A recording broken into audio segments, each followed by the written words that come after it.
कि मेरो नाम है कन्हैया और मैं हूँ माँ यशोदा को छैया और चला आया हूँ मैं भैया गोकुल धाम से। चला आया हूँ मैं भैया गोकुल धाम से।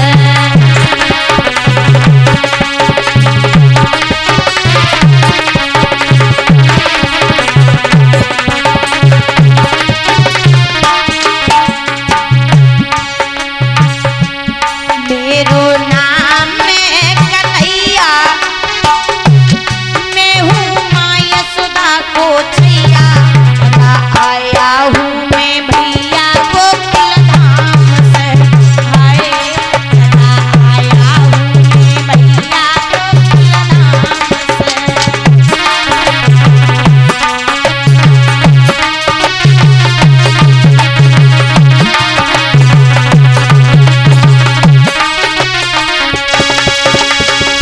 आज जब नाम बताया है तो उसी दिन से भगवान कन्हैया और जो सुदामा जो थे एक दूसरे के मित्र बन गए। और जब एक दूसरे के परम मित्र बन जाते हैं मेरे भैया, आज इधर जब भगवान कन्हैया और सुदामा जो है गुरु सांदीपन के यहाँ पर शिक्षा ग्रहण करने के लिए जाने लगते हैं। और जब गुरु सांदीपन के यहाँ पर शिक्षा ग्रहण करने के लिए जाने लगते हैं तो मेरे भैया आज उधर एक बार भगवान कन्हैया और सुदामा जो थे आंगन में खेल रहे थे। जब खेल रहे थे गुरु मैया ने एकदम पास में बुलाया है। और जब गुरु मैया ने पास में बुलाया है जवाब दिया है समझा करके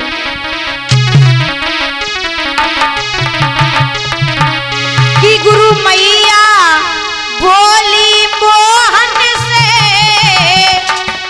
और मेरे लाला तनिक इधर आना और घर में ईंधन को नाम नहीं और कछु बेटा द्वारा बतलाना।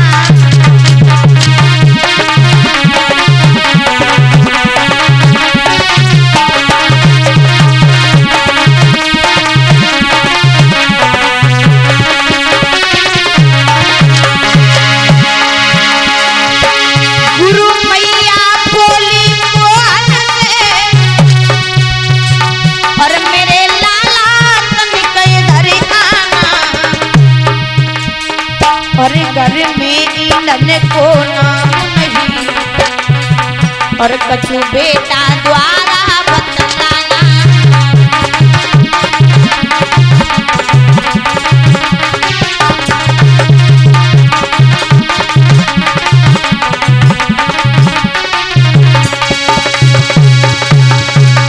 गुरु मैया बोली मोहन से मेरे लाला तनिक इधर आना घर में ईंधन को नाम नहीं कछु बेटा द्वारा बतलाना।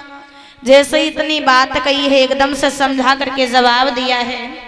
समझा करके कहने लगे बोली गुरु मैया बोली कि लाला ऐसा करो घर में बिल्कुल भी ईंधन नहीं है, जाओ तुम और सुदामा जा करके। जवाब दिया तुम और सुदामा जा करके जंगल से कुछ ईंधन तोड़ करके ले आओ।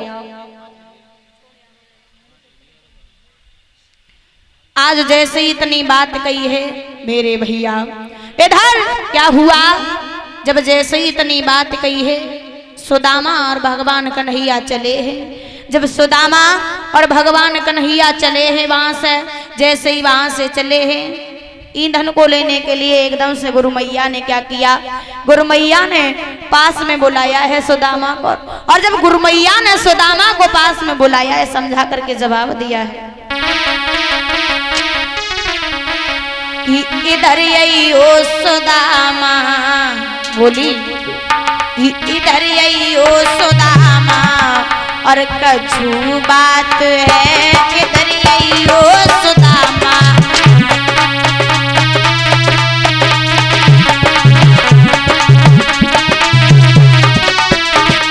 बोली इधर यही हो सुदामा, हो इधर यही हो सुदामा, कछु बात है इधर यही हो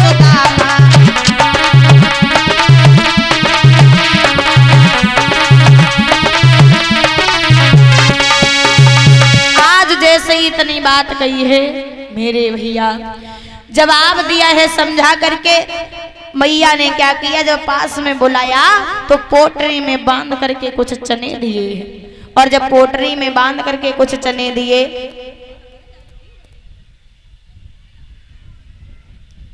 आज जैसे ही चनों को लिया लेकर के चले बांस, और जैसे ही जाकर के बांस लेकर के चले, जैसे ही जंगल में पहुंचे, भगवान कन्हैया जो थे, भगवान कन्हैया वृक्ष पर खड़े होकर के लकड़ियों को तोड़ने लगे।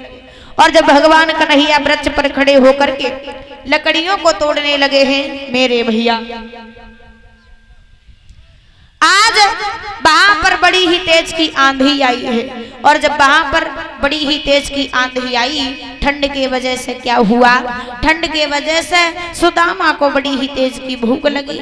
सुदामा ने क्या किया, जब भूख लगी तो उन्हीं चावलों को, उन्हीं चनों को निकाला, और जब उन्हीं चनों को खाने लगा। भगवान कन्हैया ने जवाब दिया, भैया सुदामा, हमें बड़ी तेज की भूख लगी है, कुछ खाने को हो तुम्हारे पास में तो दो।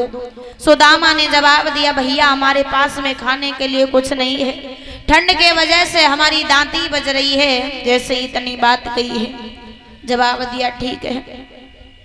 तो परीक्षित महाराज, कुछ लोग कह करके जाते हैं कि भगवान कन्हैया ने सुदामा को श्राप दिया था, तब तो सुदामा कोढ़ी हुए थे, यानी इतने गरीब हुए थे।